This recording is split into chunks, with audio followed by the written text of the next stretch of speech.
day and welcome to Alena Media TV. We are broadcasting from Toronto, Canada.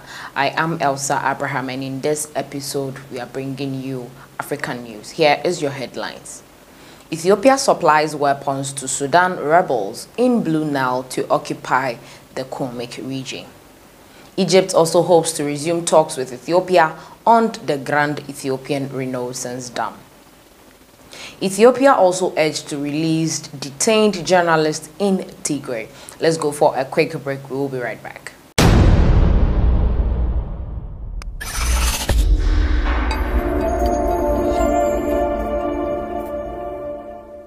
Welcome back from that short break. Now, the Ethiopian government supplied weapons and ammunition to forces of Commander Joseph Tuka in Sudan's Blue Nile state to help them occupy the Sudanese Kurmik town.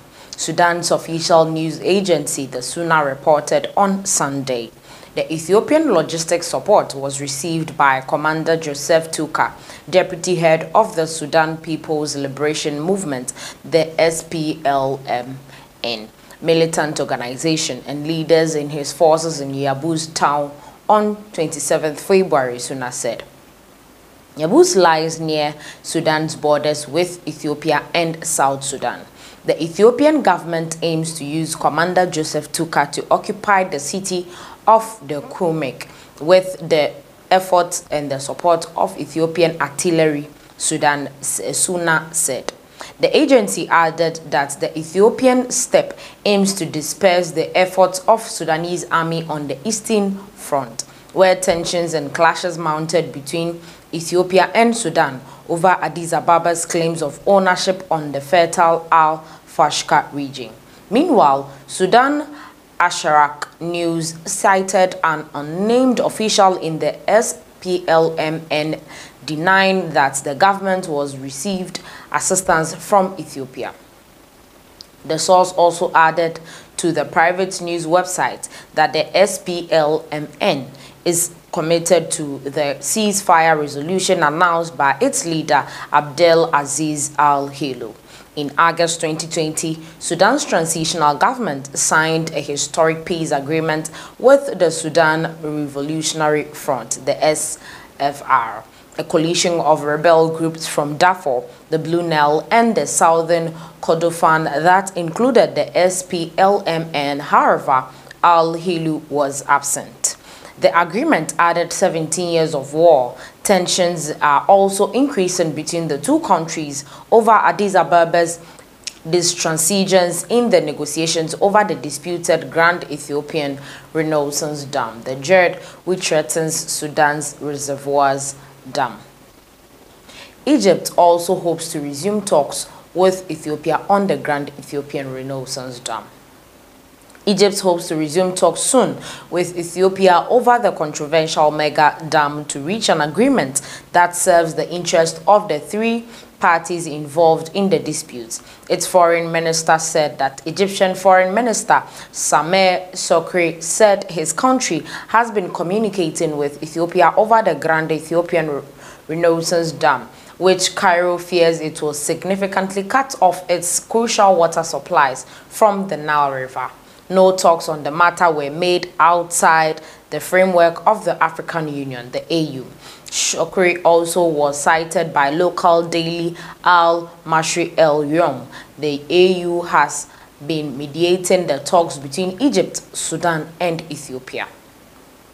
Ethiopia and Sudan have voiced their concern about the possible threats posed by the dam and how it could negatively affect their water share if Ethiopia abstained from signing a binding and a legal agreement on the dam operation and the process of filling its reservoir.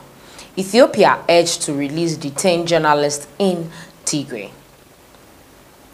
That is our last story for today. Ethiopian authorities have been urged to release detained journalists and media workers in the country.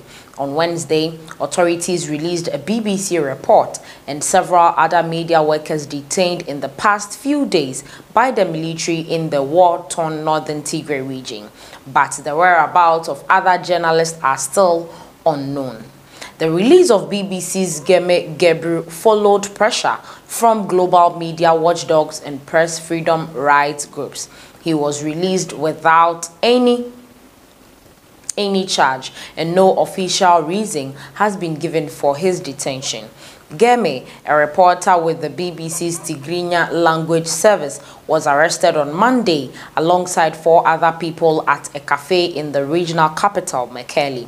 They were taken away by people in military uniform, witnesses said. Nothing known on the whereabouts of the other 4 people arrested with Geme. According to the BBC, the reporter was taken to a local military camp where the Federal North Command forces had previously been stationed. A spokesman for the BBC on Tuesday said, "We have expressed concern to the Ethiopian government officials and we are awaiting a response."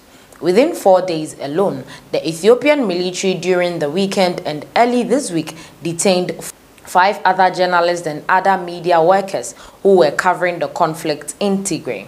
On November 27th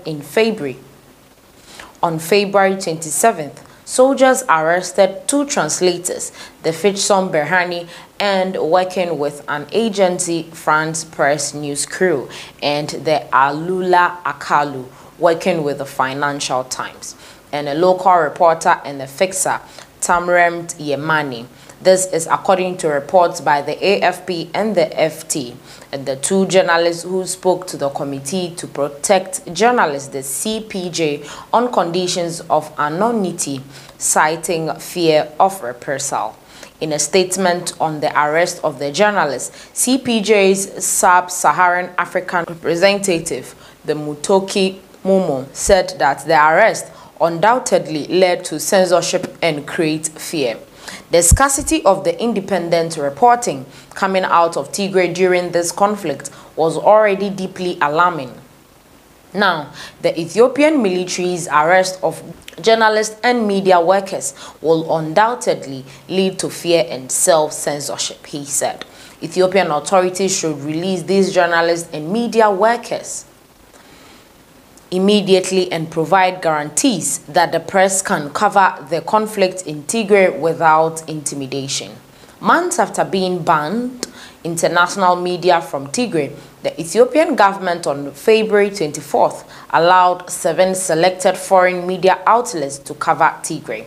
2 days later, an Ethiopian ruling party official warned that the government would take action against false and misleading media reporting on conflict in Tigray.